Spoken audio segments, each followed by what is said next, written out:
Assalamualaikum warahmatullahi wabarakatuh. Perkenalkan, nama saya Esidini Priyanti, NIM 584 Fakultas Hukum. Di sini saya akan menjelaskan mengenai Undang-Undang Republik Indonesia tahun 2004 Nomor 2 tentang penyelesaian perselisihan hubungan industrial. Sebelumnya kita menjelaskan tentang apa sih hubungan industrial itu. Hubungan industrial merupakan hubungan suatu sistem yang terbentuk antara pelaku proses produksi barang atau jasa yang terdiri dari unsur pengusaha, pekerja buruh, atau pemerintah yang didasarkan pada nilai-nilai Pancasila dan juga Undang-Undang Dasar 1945. Sebelumnya kita pasti bertanya-tanya mengenai mengapa sih pendidikan hubungan industrial itu perlu diterapkan di Indonesia. Nah, di sini adalah saya jelaskan. Pendidikan hubungan industrial merupakan sarana utama dalam pelaksanaan hubungan industrial Pancasila. Dan oleh sebab itu, pendidikan industrial perlu dikembangkan, disebarluaskan juga kepada masyarakat dalam rangka memasyarakatkan hubungan industrial itu sendiri. Dan di sini saya juga akan menjelaskan mengenai apa tujuan hubungan industrial itu. Yang pertama, jelas untuk menciptakan ketenagakerjaan dan ketenangan dalam berusaha.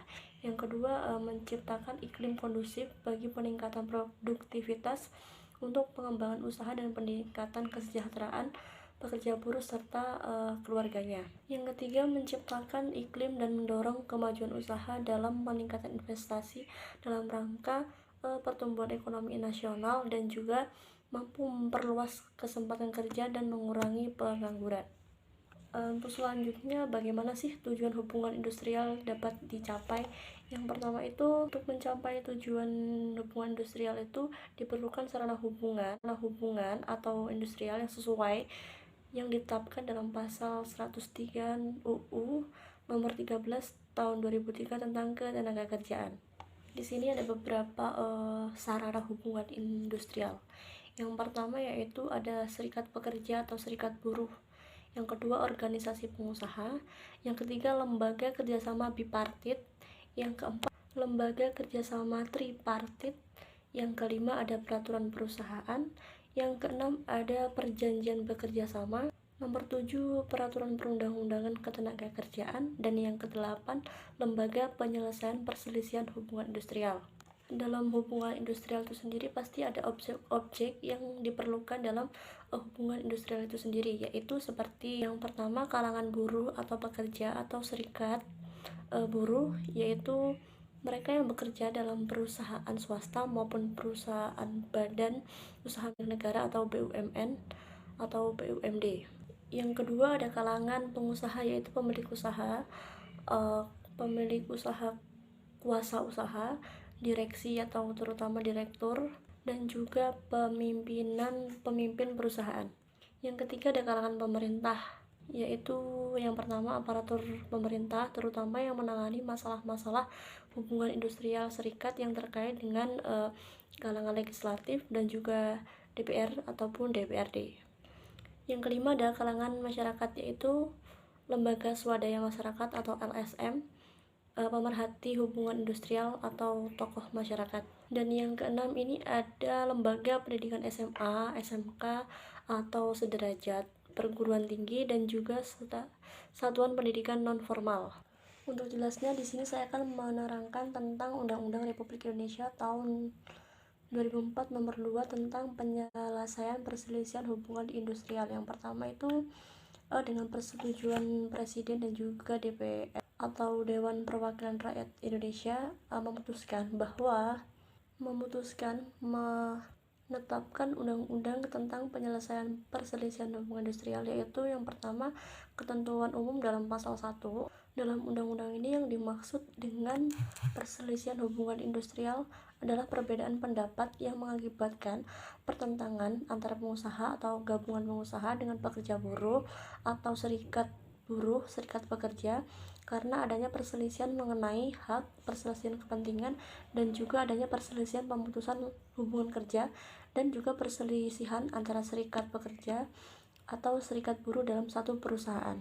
Untuk yang kedua, ada perselisihan hak, yaitu merupakan perselisihan yang timbul karena tidak dipenuhinya hak akibat adanya perbedaan pelaksanaan terhadap ketentuan perundang-undangan, perjanjian kerja, dan juga peraturan perusahaan atau perjanjian kerjasama.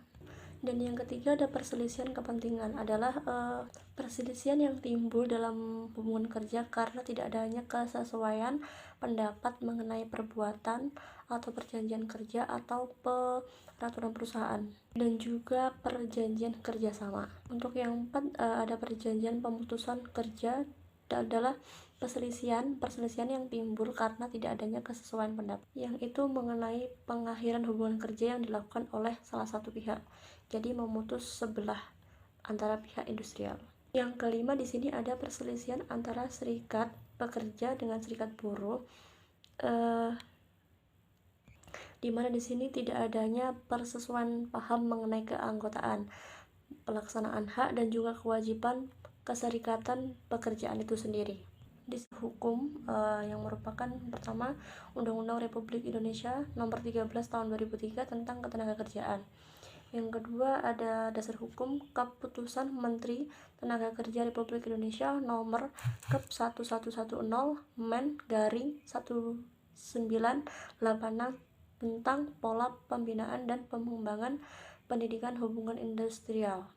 Yang ketiga ada dasar hukum kesepakatan bersama antara Menteri Tenaga Kerja dan Transmigrasi Republik Indonesia dengan Kementerian Pendidikan Nasional Republik Indonesia dan Ketua Umum Kamar Dagang dan Industri Indonesia nomor Kep 1.04 garing Men garing 2 garing 2007 nomor 1 garing 2 garing KP garing 2007 nomor MOU garing 014 garing DP garing 2 garing 2007 tentang keterpaduan program siap kerja pemahaman hubungan industrial bagi siswa sekolah menengah kejuruan atau sederajat dan peserta didik pada satuan pendidikan non-formal. Baik, itu saja yang bisa saya sampaikan mengenai Undang-Undang Republik Indonesia Nomor 2 Tahun 2004 tentang penyelesaian perselisihan hubungan industrial. Assalamualaikum warahmatullahi wabarakatuh.